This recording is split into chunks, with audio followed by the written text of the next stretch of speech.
welcome to Good Deeds Real Estate with a Mission, our first 2024 episode. Hi, Bill Weidecker. The way you said 2024 almost sounded Barbara Walters like saying 2020. 2020. Yes. Okay, Welcome to this edition of 2020. got it. 2024. Yes. 2024, the year. Okay. Anyway, so speaking of the year, maybe a little look back at 2023 or some predictions for 2024. Yeah, I think that's in order.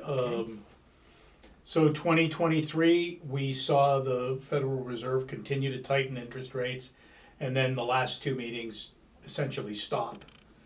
But we saw mortgage rates hit just at around 8%. Mhm.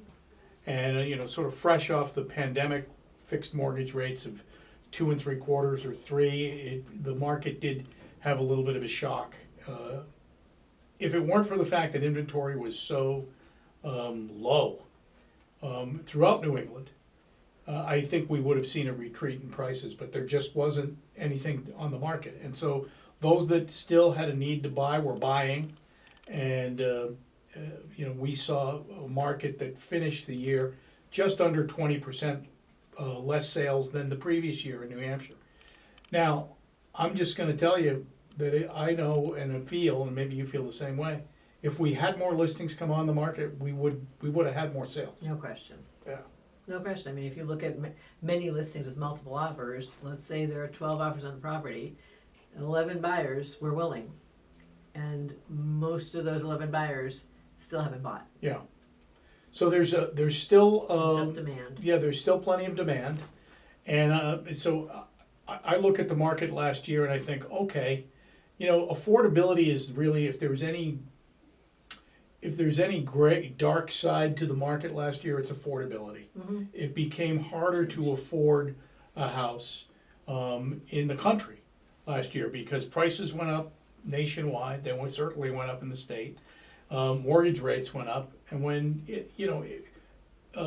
payroll didn't go up Correct. proportionately. Yep. So it became harder to afford a house last year. Now, the other side of that is it didn't get any more affordable to rent. The rental Right. market is still tight. Yep. Despite all the new buildings that are going up. That is, I do think,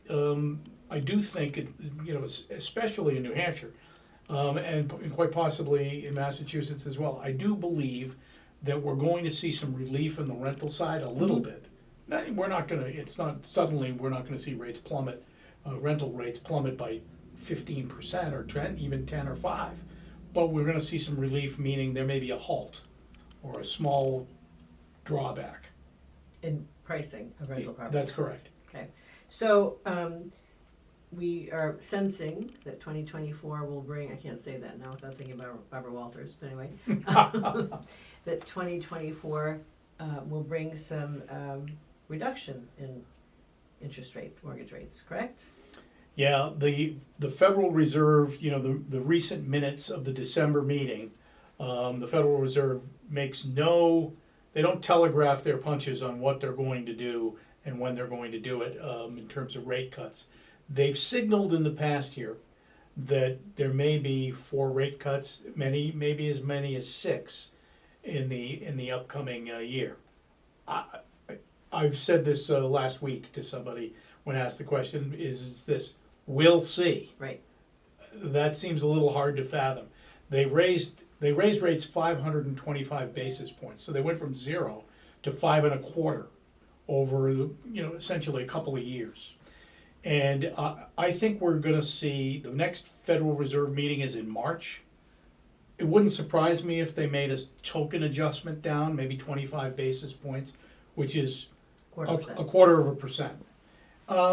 If that's the case, I don't know if we'll see a huge movement in the mortgage markets yet, because they're moving now. Right. We've come to a 6-month low in 30-year fixed rate mortgage this past week at 6.67, and so that's a good sign.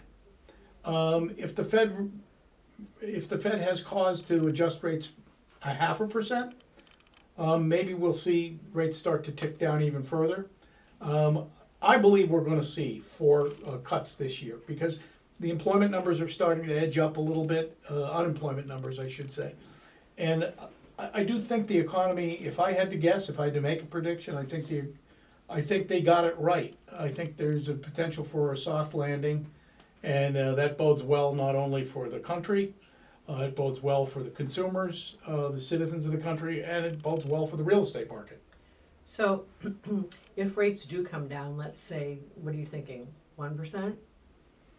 1.5 Yeah, maybe? that's entirely possible. I think we could see high fives, Mm-hmm, possibly mid fives, which that mid five, the New York Times had an article last year, and they talked about this lock-in effect where people that owned properties that would move and would sell felt locked in because they were at 3% rates, and trading a 3% mortgage for an 8% mortgage didn't seem that much.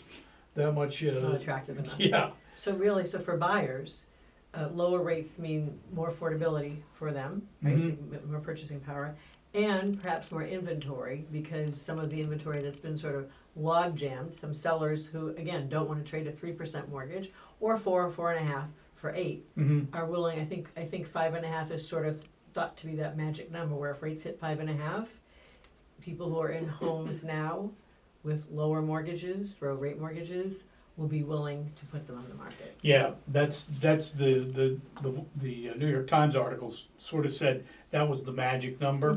It doesn't mean that every home seller is going to sell at 5.5. Right. Some might sell at 5 3/4 or Correct. 6, or some are going to sell now.